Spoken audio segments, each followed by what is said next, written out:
पन्नगे च सुरेन्द्रे च कौशिके पाद संस्पृशि निर्विशेष मनस्काय श्री वीरस्वामिने नमः। आरहत वाङ्मय में कहा गया है, रागो ये दोषो वीय कम्म बीयम कम्मं च मोहपभवं वयन्ति कम्मं च जायी मरणस्य मूलम दुःखं च जायी मरणं वयन्ति। हमारी आत्मा अनंत अनंत काल से संसार में परिभ्रमण कर रही है और परिभ्रमण इसलिए कर रही है कि कर्म जुड़े हुए हैं आत्मा के साथ। उन कर्मों के कारण आत्मा आगे से आगे अपना आयुष्य का बंधन करती रहती है, जन्म लेती रहती है, और जन्म होता है तो मृत्यु तो फिर होनी ही होती है। तो दुखम च जायी मरणम वयन्ति, ये जन्म और मरण इसको दुख कहते हैं। जन्म भी दुख कहा गया है और मरण को भी दुख कहा गया है। आदमी मरण से पहले ही मृत्यु की बात सुन लेने पर भी कई बार थोड़ा डरने लग सकता है, और साक्षात मृत्यु एकदम निकट आ जाए कितना आदमी को, कईयों को डर भी लग सकता है। तो मरण को भी दुख कहा गया है और जन्म भी दुख है। आत्मा के कर्म लगे हुए हैं, पाप कर्म जितने भी लगते हैं वे सारे मोह से उत्पन्न होने वाले होते हैं। कम्मं च मोहपभवं वयन्ति, मोह से उत्पत्ति पाप कर्मों की, कर्म की होती है। और यह कर्म जन्म मरण का मूल है। तो चार बातें हो गई। चौथी बात है कि जन्म और मरण है उसे दुख कहते हैं, और जन्म मरण का कारण है वह कर्म है। अब कर्म की उत्पत्ति मोह से होती है। राग और द्वेष ये कर्म के बीज हैं। तो ये दो वृत्तियां, राग और द्वेष, सारा मोह कर्म का आधार, मोह कर्म का मूल, मोह कर्म का सार संभवतः राग और द्वेष में समाहित हो जाता है। हमारे मन के साथ भी राग द्वेष के भाव जुड़ते हैं, तो मन का योग अशुभ हो जाता है। उजड़ा ने मेला कया जोग, मोह कर्म संजोग विजोग। सुंदर कहा गया है कि हमारे योग मन वचन काय की प्रवृत्तियां हैं, वे उज्ज्वल कैसे बनती हैं और मलिन कैसे बनती हैं। मोह कर्म अलग रहता है तो मन वचन काय की प्रवृत्तियां उज्ज्वल शुभ रहती है। मोह कर्म का संयोग हो जाता है तो मन वचन काय की प्रवृत्ति मेली, दूषित, मलिन हो जाती है। तो राग द्वेष के भाव मन के साथ जुड़ते हैं तो हमारा मन अशुभ योग वाला बन सकता है। हमारी साधना यह होनी चाहिए, हम राग द्वेष को हल्का करें, प्रतनु करें, कम करें। यह भगवान ऋषभ, भगवान महावीर ऐसे तीर्थंकरों से संभवतः जुड़ा हुआ स्थान।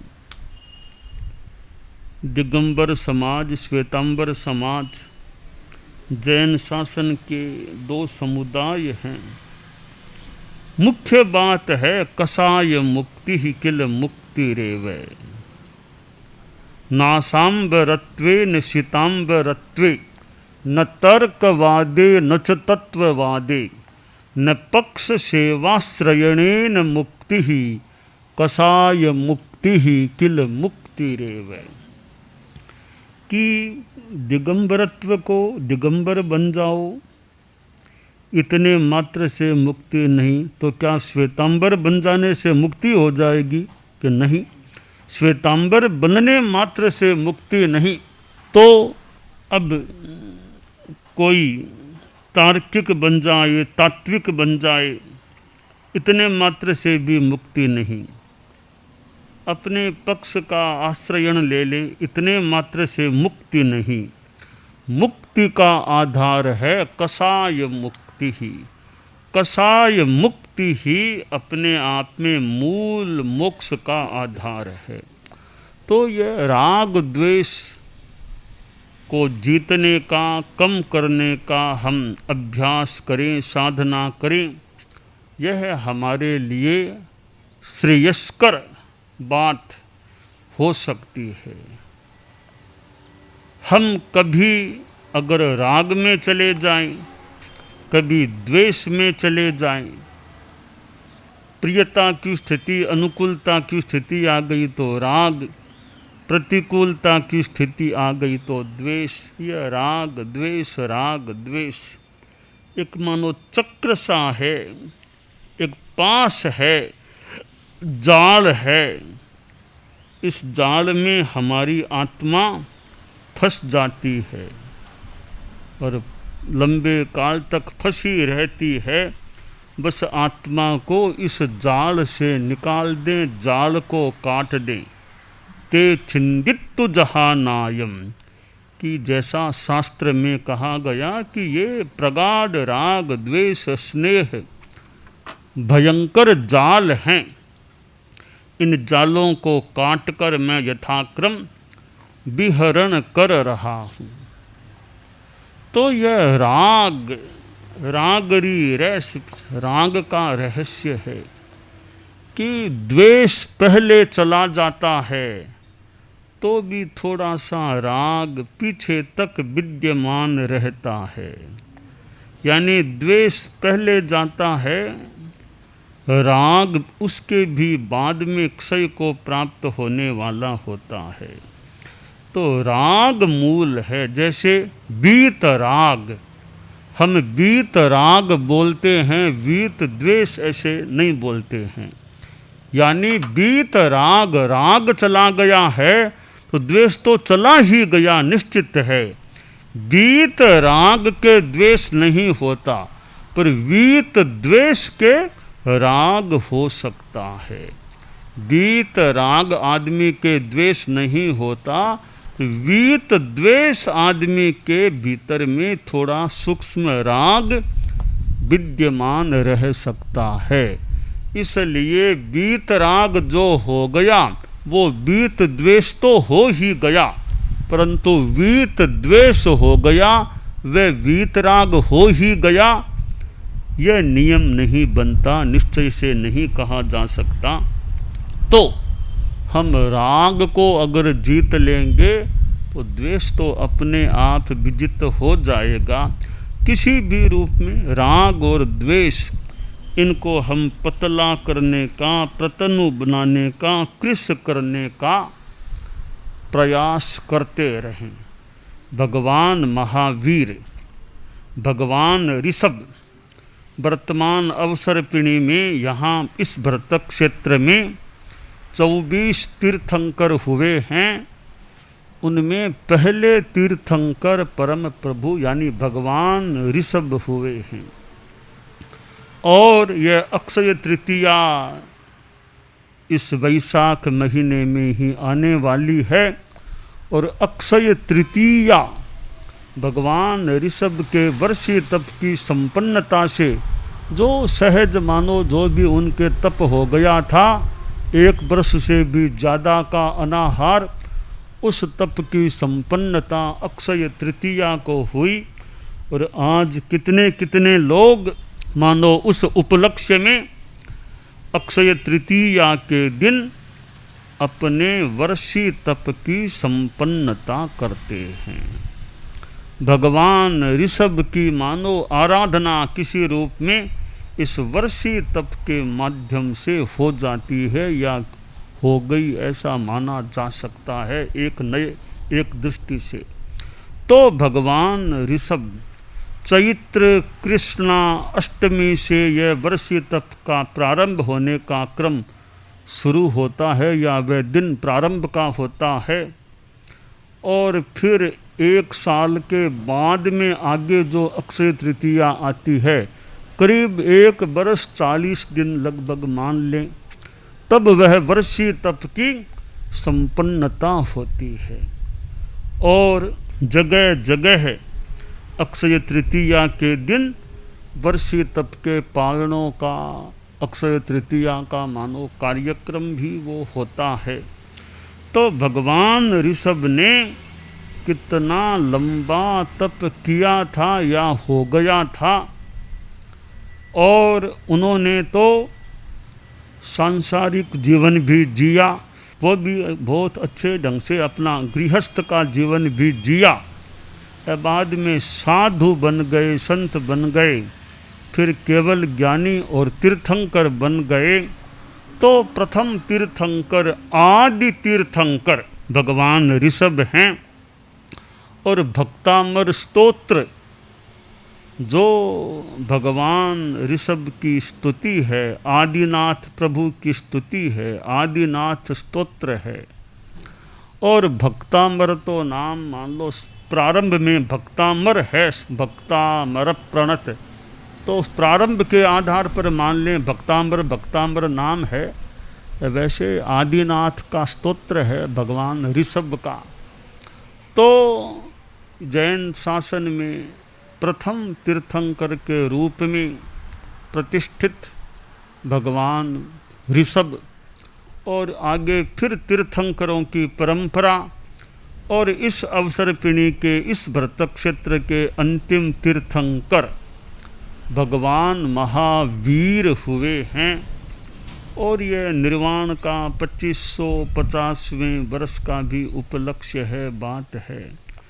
तो ये समय तो बीतता है, 2500, 2550, 2600 क्रम। काल को तो कौन रोक सकता है, यह काल की चक्की चलती है, इसे रोकने वाला कौन हो सकता है।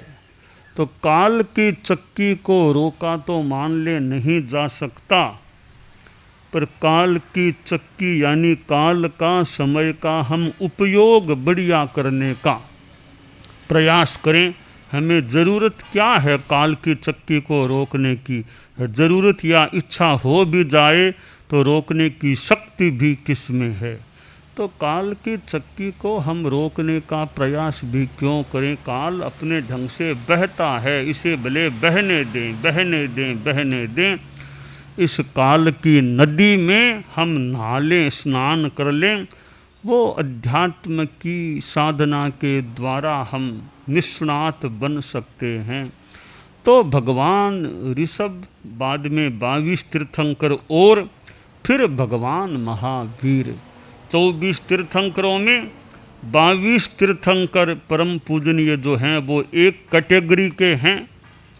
भगवान ऋषभ थोड़े से अन्य कैटेगरी के हैं और भगवान महावीर थोड़े से अन्य कैटेगरी के हैं। फिर भी ऋषभ और महावीर में कुछ समानता मान लें और संभवतः है, और बीच के 22 तीर्थंकरों का थोड़ा सा अपना अलग क्रम। तो ये ऋजु प्राज्ञ, ऋजु जड़, ऋजु वक्र की बीच के 22 तीर्थंकर हैं। उनके साधु ऋजु प्राज्ञ भगवान ऋषभ के साधु उस समय के ऋजु जड़, भगवान महावीर के ऋजु वक्र, यानी वक्र जड़। ऋजु तो 22 तीर्थंकरों वाले हैं, वो तो ऋजु प्राज्ञ ऋषभ के साधु मान लो कि वो हैं ऋजु जड़। भगवान महावीर के साधु हो जाते हैं वक्र जड़ की भी थोड़ी कुटिलता, थोड़ी माया, वो एक भगवान महावीर के फिर साधुओं में मान लो हो सकती है। फिर पंचम आरे का समय तो साधु बन जाना भी बहुत बड़ी बात है, साधुत्व का आ जाना बड़ी बात है। और इसलिए थोड़ी थोड़ी आचारचर्या व्यवस्था में भी 22 तीर्थंकरों का थोड़ा सा आचार क्रम उनके साधुओं का अलग है, भगवान महावीर के साधुओं का थोड़ा अलग है, भगवान ऋषभ के साधुओं का भी थोड़ा सा अलग हो सकता है। तो 24 तीर्थंकरों में ऋषभ से लेकर महावीर तक एक कोवि नमोकारो जिणवर वसहस्य बद्ध मानस्य संसार सायराओ तारे ई नरंग व नारिंग वा।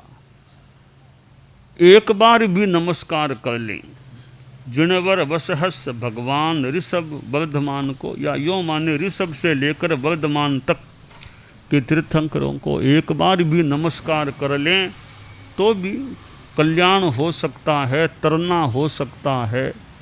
तो ऐसी परम पवित्र यानी महान आत्माएं जो तीर्थंकर हैं और भी जो केवल ज्ञानी वीतराग साधु हैं, चारित्रात्माएं हैं, और यों कोई भी चारित्रात्मा है, ठीक है वीतरागता तो सबको ऐसे फट मिलना मुश्किल है, फिर भी साधुत्व आ गया तो बहुत ही बड़ी बात है। वर्तमान युग में यहाँ पर वीतराग तो ऐसे होने की बात है ही नहीं, केवल ज्ञानी तो यहाँ अभी होने की बात है ही नहीं, केवल ज्ञानी तो दूर, क्षपक श्रेणी मिलनी भी यानी अष्टम गुणस्थान भी अभी मान्य नहीं। 14 गुणस्थान हैं, 14 में 50% गुणस्थान तो अभी मानो है ही नहीं, 7वें के बाद के 7 गुणस्थान तो अभी मिलते ही नहीं है। केवल 7 गुणस्थानों की बात, पहले 7 हैं, तो पहले 7 हैं तो छठा और 7वां गुणस्थान, ये 2 गुणस्थान वर्तमान में साधु में हो सकते हैं, ये भी बहुत बड़ी बात है। छठा 7वां गुणस्थान आ जाए, 5 महाव्रतों को स्वीकार कर ले, वो भी बड़ी बात। अहिंसा, सर्व प्राणातिपात विरमण महाव्रत, सर्व मृषावाद विरमण महाव्रत, सर्व अदत्ता दान विरमण महाव्रत, सर्व मैथुन विरमण महाव्रत और सर्व परिग्रह विरमण महाव्रत, ये 5 महाव्रत स्वीकार कर लेना और पाल लेना वर्तमान समय की तो बहुत बहुत बड़ी उपलब्धि है। जहाँ केवल ज्ञान मिलता नहीं, वीतरागता आती नहीं, जो सामान्य परंपरागत मान्यताएं हैं, तो फिर छठा गुणस्थान और 7वां गुणस्थान जितना आता रहे बस वो बहुत अच्छी बात है। तो भगवान ऋषभ और भगवान महावीर ये तीर्थंकर, बीच के फिर 22 तीर्थंकर, तो हमें जो पथ यह मिला है यह अध्यात्म का पथ है, वीतरागता की तरफ यह ले जाने वाला पथ है। और फिर हम जैन शासन, जिन शासन से जुड़े हुए हैं, जिन शासन की मानो छत्र छाया, और हमें फिर भिक्षु शासन का साया, जिन शासन और फिर उसके अंतर्गत हमारा धर्म संघ भिक्षु शासन, 13 पंथ श्वेतांबर परंपरा का है, हम उसमें हैं। और आचार्य भिक्षु वो हमारे पहले आचार्य, तीर्थंकरों में तो पहले हमारे भगवान ऋषभ हैं, और आचार्यों में हमारे धर्म संघ में पहले आचार्य श्री भिक्षु स्वामी हैं। और भिक्षु स्वामी की भी अपनी वाणी, उनका साहित्य, और कैसे उनके उद्गार, उनका चिंतन या वाणियाँ उनके ग्रंथों में जो हमें उपलब्ध होती है, तो तीर्थंकर के प्रतिनिधि, तीर्थंकर के प्रतिनिधि तो भिक्षु स्वामी की वाणियाँ तो तीर्थंकरों में पहले भगवान ऋषभ हमारे लिए परम आराध्य, और हमारे धर्म संघ के आचार्यों में पहले हैं वो आचार्य श्री भिक्षु स्वामी। तो वे आदि तीर्थंकर हैं और ये हमारे आदि आचार्य तेरापंथ धर्म संघ के आदि आचार्य हैं, वे भिक्षु स्वामी हैं। तो उनकी अपनी फिर उत्तरवर्ती आचार्य परंपरा है और उनके एक के बाद एक आचार्य होते गए हैं, भारमल जी स्वामी आदि आदि। फिर 9वें आचार्य श्री तुलसी को तो हमने देखा है, उनको तो हमने देखा ही नहीं, उनके तो चरणों में नमन किया हुआ है, उनके सामिप्य में रहने का मौका मिला है। और 10वें आचार्य श्री महाप्रज्ञ जी, जिनको तो और हमने देखा ही है, यानी वो तो और निकट के हो गए हैं, तो उनके चरणों के दर्शन का भी मानो मस्तक से स्पर्शन का, उनको वंदन करने का हमें कितना मौका मिला है। तो वे हमारे प्रथम दशक के अंतिम तेरापंथ की आचार्य परंपरा के प्रथम दशक के अंतिम आचार्य परम पूजनीय आचार्य श्री महाप्रज्ञ जी हुए हैं। तो तीर्थंकर तो परम पूजनीय हमारे लिए हैं ही हैं, उनकी अनुपस्थिति में तो हमारे आचार्य हैं कि जो एक प्रकार से भी फिर उनके ऊपर कौन है, तीर्थंकरों से ऊपर कोई नहीं है। तीर्थंकर नहीं हैं, उनकी अनुपस्थिति है, तो फिर गणधर आदि आदि जो भी हो, फिर वर्तमान में तो गणधर भी वो नहीं हैं, तो आचार्य होते हैं। तो इस युग में आचार्य श्री भिक्षु स्वामी आज से 264 वर्ष करीब पहले ये हमारा धर्म संघ शुरू हुआ। लगभग 264 वर्षों का इस धर्म संघ का यूँ शुरू होने के बाद का, शुरू होने से लेकर के आज तक का यह इतिहास है। और आचार्यों के द्वारा फिर ये साधु साध्वियों के द्वारा भी दीक्षित होने वाले साधु साध्वियाँ हैं, तो ये हमारे लिए तो तीर्थ हैं। साधु साध्वी श्रावक श्राविका ये तीर्थ हैं। साधु साध्वी तो तीर्थ हैं ही हैं, वंदनीय हैं। तीर्थ में श्रावक श्राविकाएँ भी हैं, पर श्रावक श्राविका नानी माला, छोटी माला, साधु साध्वी रत्नों की मोटी माला, बड़ी माला है। तो साधु साध्वियाँ वंदनीय होते हैं, पूजनीय होते हैं। श्रावक के पूरा त्याग नहीं होता है, श्रावक के थोड़ा त्याग, ईसत देश त्याग, देश वृत्ति हो सकती है, होती है जिनके होती है, तो वे देश वृत्ति है। जितनी वृत्ति है उतना उतना ठीक है, वो धर्म है। अव्रत है वो धर्म के खाते में नहीं है। तो साधु के पूर्ण वृत्ति, सर्व वृत्ति, श्रावक के देश वृत्ति, या पूर्ण और देश का, सर्व और देश का जो अंतर है, इसलिए साधु हमारे लिए यानी वंदनीय होते हैं। जबकि श्रावक धर्म के संदर्भ में यूँ वो पूर्ण वृत्ति वाले नहीं होते हैं, तो उन्हें हमारी परंपरा में धर्म के संदर्भ में श्रावक को वंदनीय नहीं कहा गया, साधु को वंदनीय माना गया है। तो हम भगवान ऋषभ, भगवान महावीर बीच के तीर्थंकर और साधु साध्वियाँ आचार्य हैं। हमारे नवकार मंत्र में पंच परमेष्ठी है, पंच परमेष्ठी का स्तवन वंदन करें, पंच परमेष्ठी को नमन करें और अपनी आत्मा का आध्यात्मिक उत्थान करने का प्रयत्न करें, यह काम्य है। दानान सेठम अभय पयाणम सच्चे सुया अणवज्जं वयन्ति तवेषु या उत्तम बंभचेरम लोगुत्तमे समणेना।